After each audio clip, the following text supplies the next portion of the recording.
జమ్ము ఏది అయినా ట్రై చెయ్యి ఆచి చికెన్ మసాలా. ఆచి చికెన్ మసాలా. చనిపోయిన వ్యక్తిని 4 రోజులుగా ఇంట్లోనే ఉంచుకున్నటువంటి ఘటన కుక్కట్పల్లి హైదరాబాద్లో సంచలనంగా మారింది.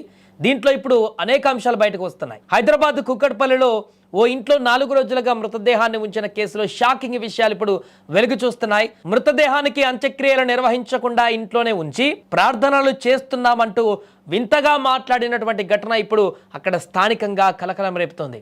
ఏపీలోని ఏలూరుకు చెందినటువంటి యేసురత్నం కుటుంబం 40 ఏళ్ల క్రితం నగరానికి వచ్చారు. ఏఎస్ఐగా పనిచేసిన ఆయన 10 ఏళ్ల క్రితం చనిపోయారు. ప్రస్తుతం ఆయన భార్య శమంతకమణితో పాటు 2 కుమార్తెలు సునీత, శైలజ, కుమారుడు జయరాజులు. వీరు 4 కుకట్పల్లి రామకృష్ణ నగర్లోని శ్రీ సాయి భరద్వాజ్ అపార్ట్మెంట్లో అద్దెకు ఉంటున్నారు.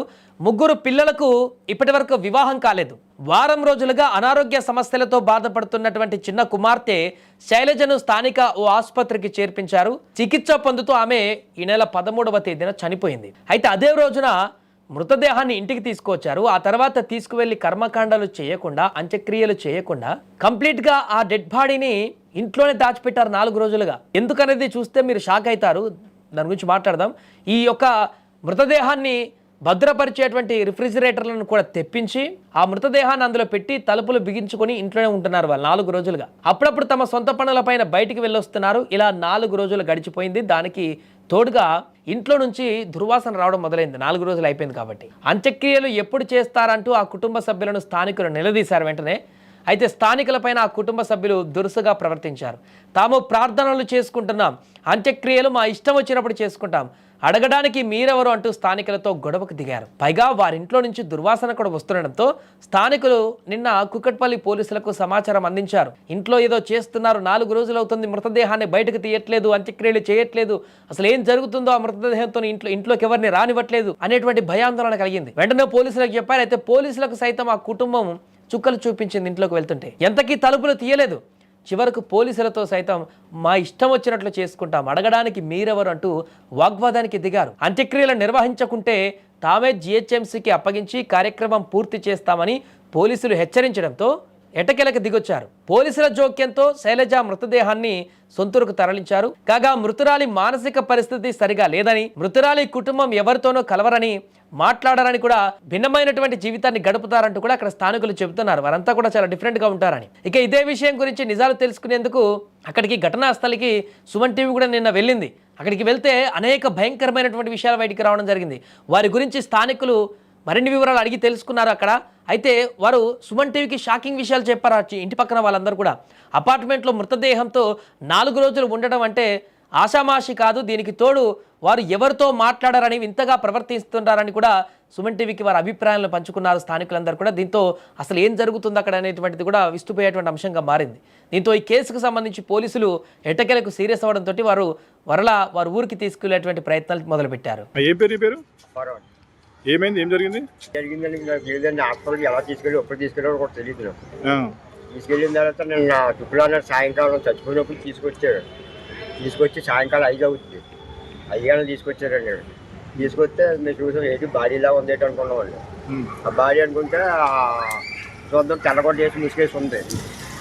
ముసుకేసి ఉంటే మళ్ళీ పైన దుప్పడేసి మళ్ళీ పైకి డ్రైవరు వాళ్ళ 3 మొత్తం మోసుకొని పైకి. ఏ రోజు జరిగింది? శుక్రవారం సాయంకాలం 5 గంటలు. అదే రోజు అనిపోయింది ఆమె. అప్పటి నుంచి ఇప్పుడు బయట రాలేదా? రాలేదండి, వెళ్ళినా సరే తలుపులు తీయలేదండి. మాకు 3 డేస్ క్రితం అన్నారు, మా పిల్లలు చూసారట, అదే బాక్స్ లో తీసుకురావడం మా వాచ్మెన్ చెప్పాడు. బట్ మా పిల్లలు చెప్తే నేను లైట్ గా తీసుకున్నాను. మా పిల్లలు అంటే చిన్నోళ్ళేం 20 years బాబులే. తర్వాత రోజు మన వాళ్ళు అందరు చెప్పారు నిజమేనండి అన్నారు. సరే మా పైన రవి గారు ఉన్నారు, ఆయనతో ఒకసారి వెళ్ళి మాట్లాడతామంటే రవి గారి నుంచి సార్తో మాట్లాడతామని చెప్పి సరే తెల్లలేదు. నిన్న ఇదే టైంకి కాల్ చేసాము పోలీసులకి, వచ్చారు. వచ్చిన తర్వాత నుంచి తీసేస్తాము, ఇది కదా అంతటి 7 అయిపోయింది. తర్వాత తీయలేదు. సరే మార్నింగ్ తీసేస్తామంటే మాకు టైం ఇవ్వమన్నారు. పూజలు చేయాలి ఎవరు రావద్దు అని చెప్తున్నారంట. ఏం పూజలు మాకు తెలియదు మేడం. రావద్దు, ఎవరు వస్తే కత్తి చూపిస్తున్నారంట. అందుకని మేము శవాన్ని మాత్రం ఇవ్వము, ఇక్కడ పూజలు చేసినాక ఇస్తామని అంటున్నారు. ఈ బిల్డింగ్లో ఏం లేదు మేడం, వీళ్ళు ఉండబట్టి 18 సంవత్సరాల నుంచి ఉంటున్నారు. 6 years బ్యాక్ వీళ్ళ ఫాదర్ కూడా చనిపోయాడు. ఇప్పుడు అమ్మాయి ఫాదరు. వీళ్ళు నలుగురు ఉంటుండ్రి, తల్లి కొడుకు 2 కూతుళ్ళు. అమ్మాయి అంటే అనారోగ్యం వలన చనిపోయింది, మన రామదేవరావు హాస్పిటల్ అని చనిపోయింది ఫ్రైడే. మోర్ దెన్ 40-42 చనిపోయిన తర్వాత ఇక్కడ తీసుకొచ్చారు. అంటే మాకు కూడా తెలియదు, మాకు నిన్న తెలిసింది. వీళ్ళు ఇక్కడ ఈ దీంట్లో ఉండేటోళ్ళు నిన్న చెప్పారు ఇక్కడనే బాడీ ఉంది, శుక్రవారం నుంచి ఇక్కడ నుండి ఊరు తీసుకెళ్తాం అన్నారు. నిన్న మాకు తెలిసింది. నిన్న శివరాత్రి పండుగ ఉంది కాబట్టి సరే ఇక ఉండని, మరి రేపు ఉదయం తీసుకెళ్తారని చూసాము. వాళ్ళు రాత్రి లాకేసుకొని వెళ్ళిపోయారు. ఇప్పుడు ఉదయం వాళ్ళ తల్లి అన్న వెళ్ళిపోయారు. ఉదయం 11 గంటలకు వచ్చారు. మేము ఉదయమే పోలీస్ డిపార్ట్మెంట్కు నిన్న ఇన్ఫామ్ చేసాము, మున్సిపల్ అధికారులకు చేసాము, అందరికీ చేసాము.